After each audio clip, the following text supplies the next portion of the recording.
उत्पत्ति की पुस्तक में हम पढ़ते हैं परमेश्वर ने अब्राहम को बुलाया और परमेश्वर ने अब्राहम से कुछ कहा। अब्राहम परमेश्वर का खोजी था। आज मैं सोच रहा था कि जब अब्राहम से परमेश्वर ने बात की, जब परमेश्वर आपसे बात करेंगे ना, तो उस बात के दौरान विश्वास आपके अंदर डाल दिया जाएगा। कैसे विश्वास आता है? विश्वास कैसे आता है मुझे बताओ। लिखा है विश्वास सुनने से आता है और सुनना मसीह के वचन से आता है। और जब मसीह बात करता है, मसीह का वचन, मसीह का बात, मसीह का वचन है। और जब मसीह ने बात किया, परमेश्वर ने बात किया अब्राहम से, अब्राहम को क्या बोला परमेश्वर ने? क्या मुझे आपको 3 बातें बताई अब्राहम को परमेश्वर ने। पहली बात थी अब्राहम अपने देश को छोड़। दूसरी बात क्या थी? अब्राहम अपने परिवार को छोड़। तीसरी बात लगाना, जरा पढ़ लेते हैं। आज पहले मैं आपको 3 बातें बताऊंगा। 3 बातें हमें अपनी जिंदगी में छोड़नी बहुत जरूरी है। 3 चीजें। उत्पत्ति 12 का 1 यहोवा ने किससे बात किया? अब्राहम से बात नहीं किया। अब्राहम नहीं लिखा, यहां पे क्या लिखा है? अब्राहम। अभी वो क्या है? अब्राहम है, लेकिन उसको क्या बनाना था परमेश्वर ने? अब्राहम बनाना था। क्योंकि देखो 75 साल का हो गया था, उसकी शादी पहले हो गई थी जब परमेश्वर ने उसको बुलाया, लेकिन उसके कोई भी संतान नहीं थी। उसके संतान क्यों नहीं थी? क्योंकि परमेश्वर का उसके जीवन से क्या था? प्लान था। चाहे परमेश्वर है ना, चाहे वो है ना, अब्राहम परमेश्वर को जानता नहीं था, लेकिन वो परमेश्वर को जानने का इच्छुक था। वो परमेश्वर का खोजी था। और एक दिन परमेश्वर ने अपने आप को अब्राहम के ऊपर जाहिर कर दिया। और जब परमेश्वर ने अब्राहम के ऊपर अपने आप को जाहिर किया, तो वो बात करता है, अब्राहम से कहा अपने देश को, कहो अपना देश, जोर से कहो अपना देश। उसके बाद अपने कुटुंबियों को, कुटुंबियों का मतलब परिवार को छोड़। किसको छोड़? फिर उसके बाद अपने पिता के घर को छोड़। हाँ, क्या कर? उस देश में चला जा जो मैं तुझे दिखाता हूं। परमेश्वर ने अब्राहम से कहा अपने देश को छोड़ना है। किसको छोड़ना है? देश। जब देश की बात हो रही है, अब सोच कर देखें कितने देश थे जब अब्राहम को परमेश्वर ने बुलाया? कितने देश थे? उत्पत्ति की पुस्तक 11 अध्याय में लिखा है तब एक ही देश था और एक ही भाषा थी। कितने लोगों को पता है? पढ़ा आपने कभी उत्पत्ति की पुस्तक में? एक ही भाषा थी, एक ही देश था।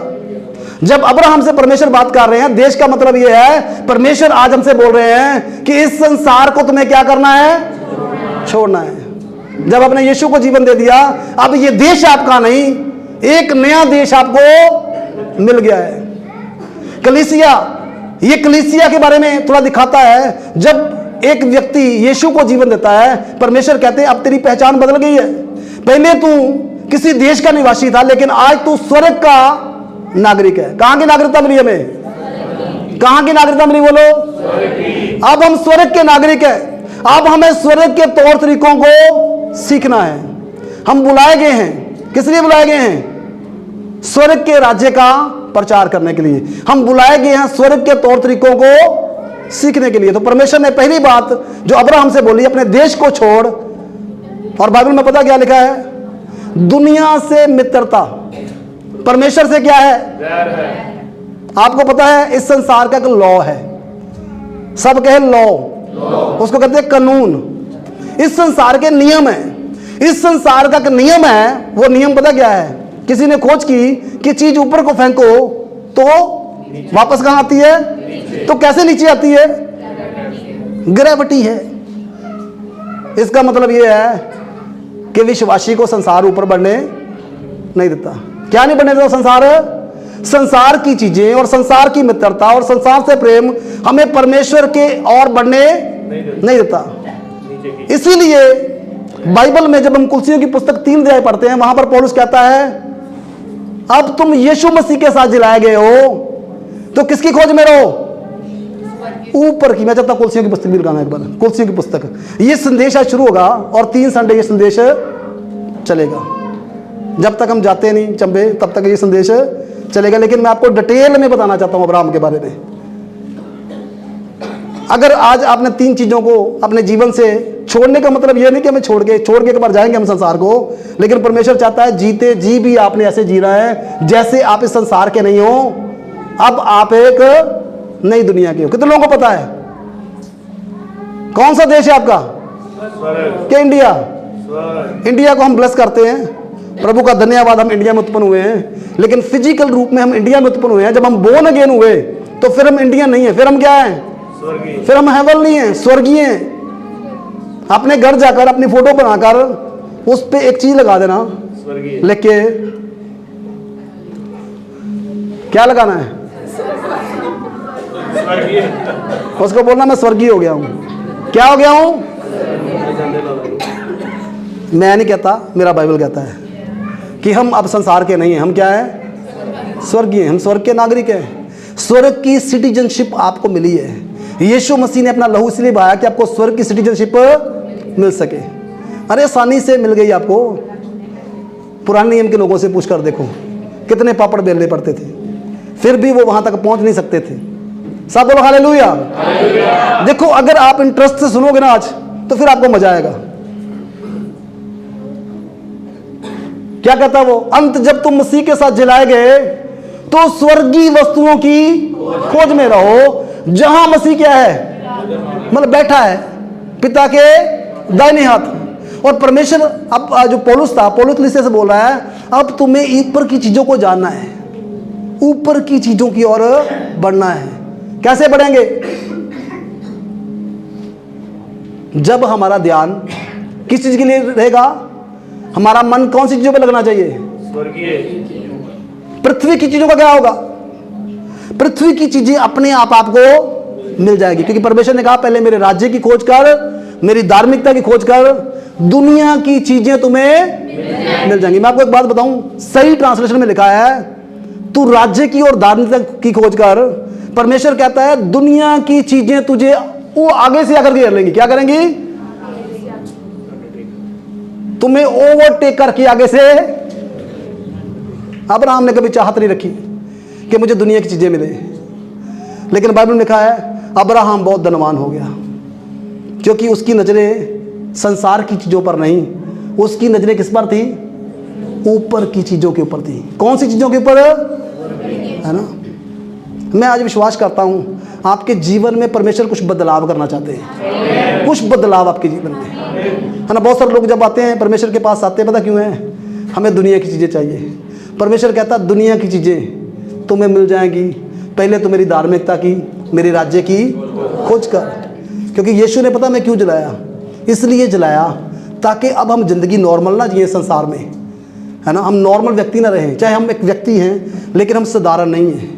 परमेश्वर चाहते हैं हमें हमारी सच्चाई बताना।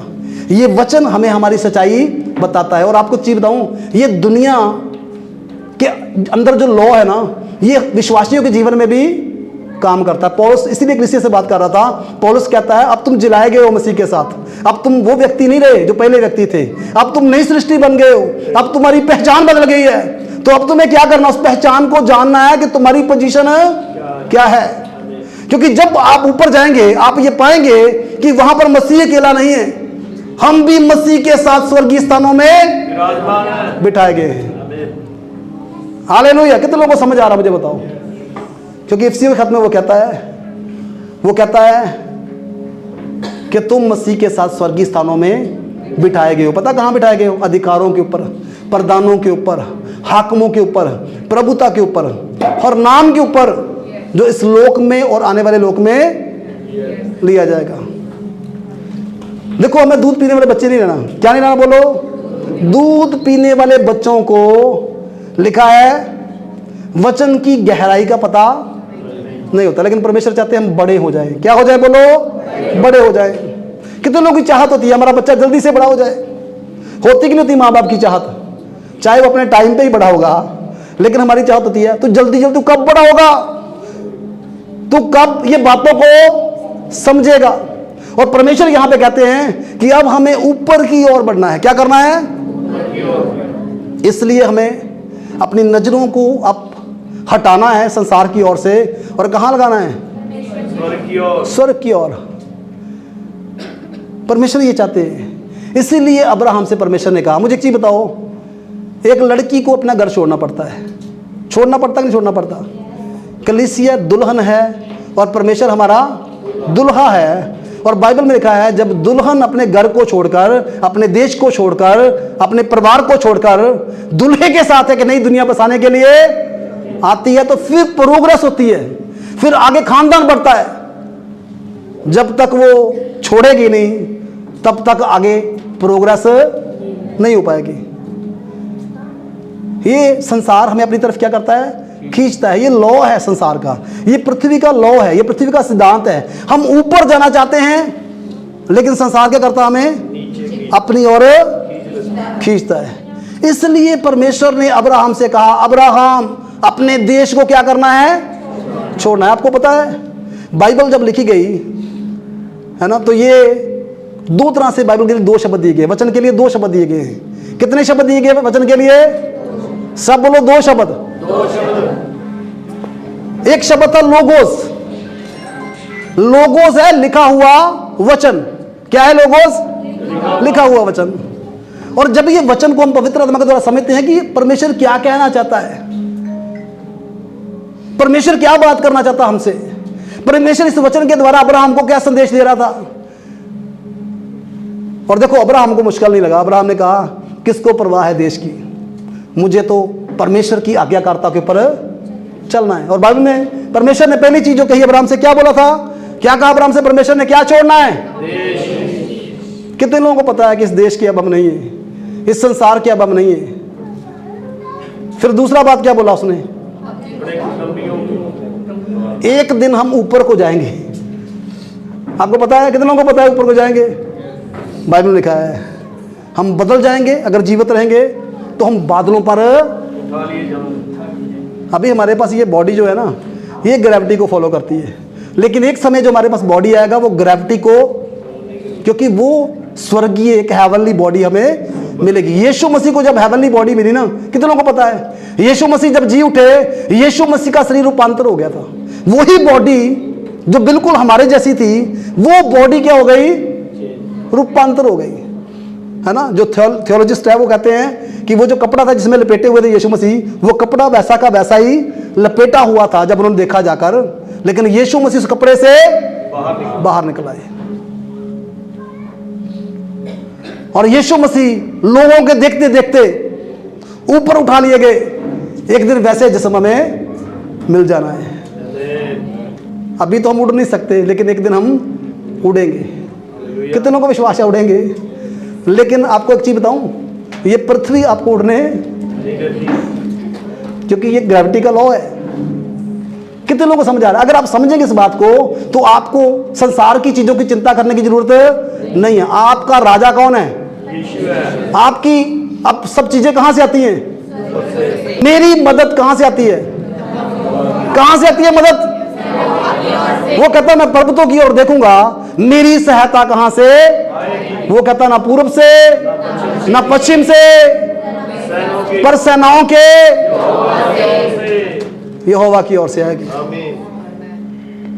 तो उसको पता था कि मुझे बरकत देने वाला मेरा बाप नहीं है जिसने बुलाया नहीं। जब घर में यज्ञ था, दाऊद तो घर में बुलाया ही नहीं गया।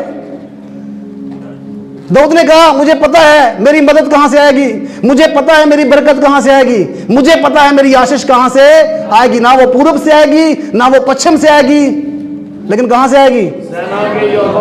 इसीलिए वो कहता है हे स्वर्ग में विराजमान परमेश्वर, मैं अपनी आंखें तेरी ओर लगाता हूं, क्योंकि मेरी आंखें ना तो पूर्व की ओर है ना पश्चिम की ओर है, लेकिन मेरी आंखें सेनाओं के यहोवा की ओर लगी हैं, जो मेरा चरवाहा है, जो मुझे बरकत देगा और मुझे किसी भी बात की गति नहीं। देखो बहुत सारे लोगों को यह प्रकाशन था, ओल्ड टेस्टामेंट में भी मूसा को यह प्रकाशन था। मूसा के लिखा उसकी आंखें फल पाने की ओर लगी थी, फल पाने की ओर लगी थी, इसलिए उसने मिस्र के भंडार को ठोकर मार दिया। उसने राजा बनने की पदवी को भी ठोकर मार दिया। उसने फिरौन की बेटी का पुत्र कहलाने से भी इनकार कर दिया। उसने कहा मिस्र के भंडार से मसीह के लिए दुख उठाना मेरे लिए ज्यादा अच्छा है, क्योंकि एक दिन मुझे कहां जाना है? अनंत काल के लिए उसके पास जाना है। इसलिए वहां पर वो कहता है अपने देश को छोड़। किसको छोड़? देश को। अपने पड़ोसी से बोलो देश को छोड़। और क्या कहा परमेश्वर ने? मैं तुझसे एक बड़ी जाति। ये परमेश्वर का प्लान है आपके जीवन के लिए। परमेश्वर कहते हैं एक दाना जब मर जाता है ना तो फिर बहुत सारे दाने उत्पन्न करता है। एक दाना जब तक मरेगा नहीं तब तक वो फसल उत्पन्न नहीं कर पाएगा। जब तक हमें ये लगेगा मेरा है खानदान, मेरा है देश, मेरा परिवार, तब तक हम आशीष नहीं पा सकते। हमें समझना है कि अब हम संसार से अलग कर दिए गए हैं। अब हमारी पहचान है, हम परमेश्वर के बच्चे। अब हम परमेश्वर के राज्य का हिस्सा हैं। अब हम मसीह घराना है। कौन सा घराना?